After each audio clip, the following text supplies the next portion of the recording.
전세 월세 계약 앞두고 있는 분들 주목! 다음 달부턴 계약서에 사인한다고 끝이 아닙니다. 매매 계약과 마찬가지로 꼭 신고를 해야 합니다. 다음 달 1일 임대차 신고제, 이른바 전월세 신고제가 시행됩니다.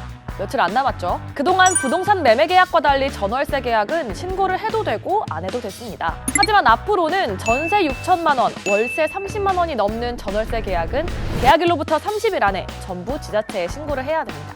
수도권과 광역시, 세종시, 그리고 도의 시지역에 있는 매물들이 대상인데요. 일부 군 단위의 지역만 빠지니까 사실상 전국 대부분이라고 보면 됩니다. 아파트, 빌라 같은 주택은 물론이고 고시원, 기숙사 같은 준주택, 비닐하우스 같은 비주택도 모두 포함됩니다. 신고할 내용은 임대인과 임차인의 인적사항, 주택사항은 기본이고요. 보증금 얼마에 계약을 했는지, 세입자가 계약을 연장해달라고 요구했는지까지 넣어야 합니다. 근데 그동안 안 하던 걸 번거롭게 왜 하는 거냐 하면요. 일단 전월세 시장의 정보를 투명하게 공개한다는 데 의미가 있습니다. 전월세 신고제로 구축한 정보들은 오는 11월부터 국민들에게 공개되는데요. 그동안 전월세 계약은 30% 정도만 신고가 됐고 70%는 그야말로 베일에 가려져 있었어요. 이제 웬만한 정보가 다 공개되니까 예전엔 부동산을 돌면서 발품을 팔아야 겨우 얻을 수 있던 내용들을 쉽게 파악할 수 있겠죠.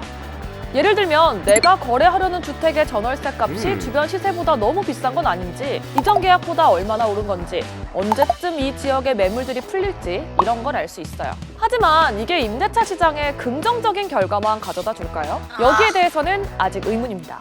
우선 이 정보들이 추후에 임대인들에게 세금을 부과하는 자료로 쓰이는 것 아니냐는 우려가 있습니다. 정부가 당신 그동안 전월세 줘서 얼마 벌고 있었네? 돈 번 만큼 세금 내! 이러는 상황이 생길 수 있다는 거죠. 정부는 이 자료들은 과세와 무관하다고 선을 그었지만 임대인들이 몸을 사리면 그만큼 전월세 매물이 줄어들 수밖에 없고요. 아니면 추후에 내게 될지도 모를 세금을 고려해서 전월세 값을 더 올려버릴지도 모른다는 분석이 나옵니다.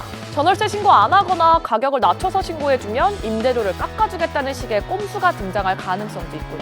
물론 기간 안에 신고하지 않거나 허위로 신고할 경우 최대 100만 원의 과태료가 부과되긴 합니다.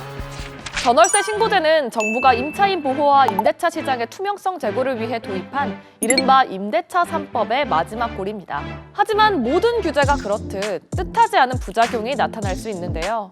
곧 열리게 될 판도라의 상자 전월세 신고제, 임대차 시장에 어떤 변화를 가져올까요?